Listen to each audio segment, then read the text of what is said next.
So let's talk about something big. What happens when a whole generation's idea of truth isn't built on clarity, but on noise? And this quote, man, it just hits the nail on the head, right? For so many of us, this isn't some cynical take. It's just how it was. This is our starting line for understanding a huge shift in how we see the world. You know, it's kind of counterintuitive. You'd think with more information at our fingertips than any other time in history, things would be clearer. But the source material we're looking at says the exact opposite happened. That clear signal we were promised, it got totally lost. And that's what we got instead. Noise. Not one single voice of authority, but this constant, overwhelming flood of headlines, opinions, takes, and countertakes all shouting at the same time. The defining feature of our world is, quite simply, noise. So, what do you do when all you've ever known is noise? Well, you can't just block it out. You have to learn its language. This first part is all about how a generation adapted and actually became fluent in a world that's always contradicting itself.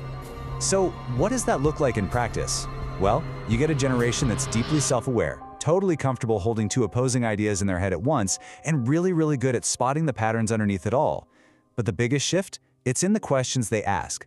It's not just what happened anymore. It's why did it happen, who benefits, and who pays the price.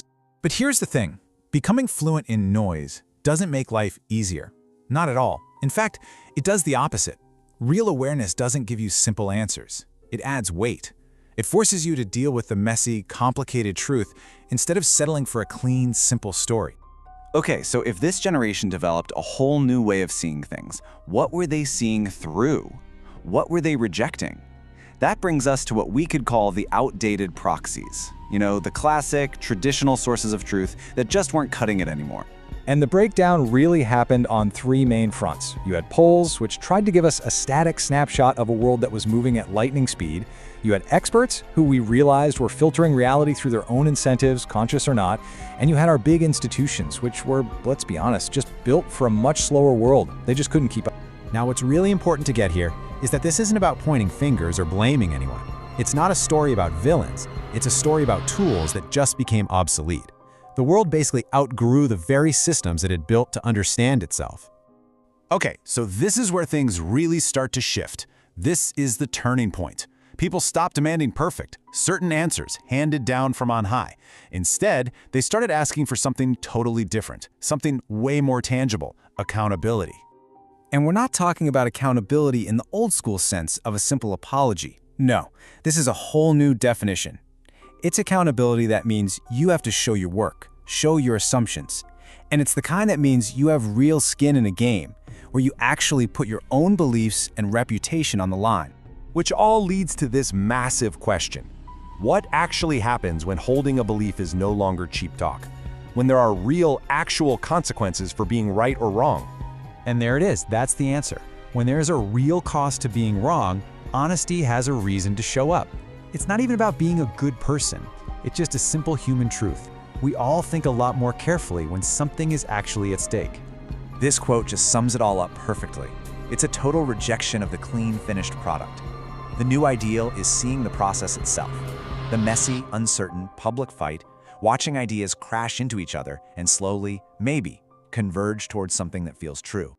All right, so if the old systems are broken and what we demand has completely changed, what's next?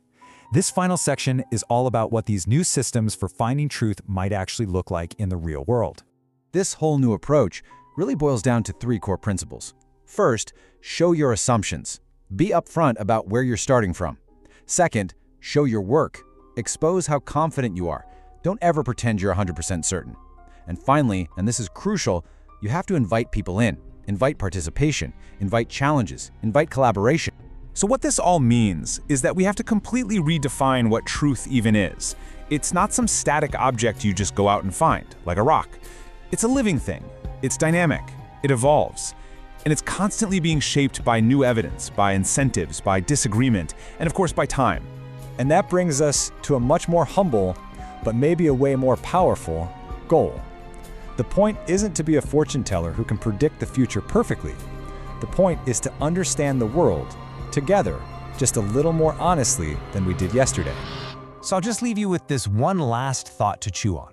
What if we all stopped treating truth like it's some final destination we have to arrive at? What if instead we started treating it like a process, a journey that we're all navigating together?